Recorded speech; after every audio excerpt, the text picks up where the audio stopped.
He says, how do you approach the net worth targets like 6 times your annual income and investments when your income experiences a big change? About 3 years ago, my income nearly doubled and my lifestyle increased as well. Man, we actually get this question all the time because, if you've ever read The Millionaire Next Door, Dr. Stanley had a great formula in there where he said, if you take your age times your income and divide by 10, that'll give you an idea of where your net worth should be if you want to be an average accumulator of wealth. But if you want to be a prodigious accumulator, you want double that number. Well, that works if you are old enough that you've had enough time to accumulate and your income is steady enough that it's an accurate representation of your lifestyle. But a lot of people like Matt said, man, my income, I just got a huge pay raise. Like last year, I was a prodigious accumulator of wealth and then I got this pay raise and I do the math and all of a sudden I'm behind. What do I do? So we said, hey, there are some ways that you can think about approaching these targets, at least when it's like spot check in time. And one of the things that we talk about all the time, Brian, especially for folks who have like highly variable income or income that's increased rapidly, if you really want to assess where you are today, you can think about smoothing that out. Like, okay, what was the average income that I earned over the last 3 to 5 years? So maybe that factors in lower income years and higher income years.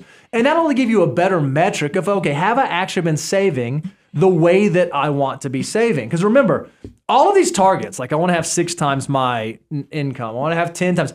These are all like back of the napkin playing horseshoes. It's just giving you something to shoot for, trying to get close.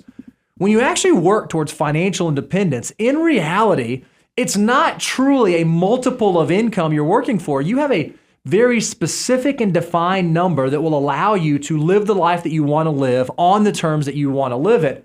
That's what you ought to be working for. So don't get so caught up if you're not exactly at that net worth target, because it's just supposed to be a guidepost moving you along the path. Yeah, I like it. It's more of the napkin financial plans. If you're really trying to go a little deeper, like a financial mutant, I do encourage people. There's one of the reasons, if you go to moneyguy.com/resources, we have a free net worth spreadsheet, essentially, you can download and do. But if you want to actually have a dashboard view of knowing how to look at all the big changes, the bucket strategy of step 7, how your income compares to the growth of your assets, then we like the net worth tool because it does all these things that Matt, you're probably trying to deal with is how do I know how well I'm doing? If 6 times because of my doubling of income and maybe even income smoothing over the last 3 years doesn't do what I want, how can I take a more active role? I would tell you, turn it into at least an annual tradition of looking at your net worth statement so you can see how much of this increase in income is turning into assets, financial assets on my net worth statement that are growing. How much of my liabilities or my debts are being paid down? And I like looking at those annual incremental changes to kind of really get an executive review of how good am I doing with the resources that I'm blessed with, and am I turning this into assets? Am I paying down liabilities?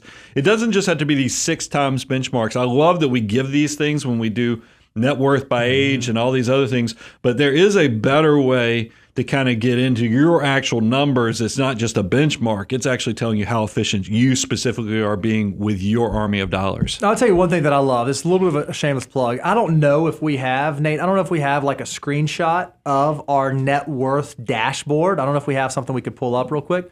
But one of my favorite things about our net worth dashboard is there is a quadrant on there that's called Your Journey to Abundance. And what it does is, using the formula that I described earlier, it shows exactly where you are based on income, age, and shows you, like, am I an average accumulator, am I a prodigious accumulator?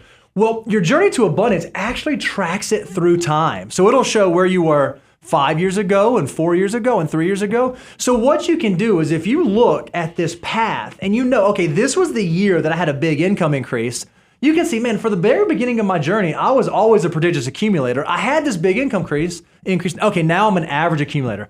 How do I get back to prodigious? So that way, it lets you see, is my behavior actually matching the mutant that I want to be? And it's why we track it over time instead of just looking at it right now this year. Your journey to abundance is what tells the true story of, are you saving and turning your income into assets like you should be?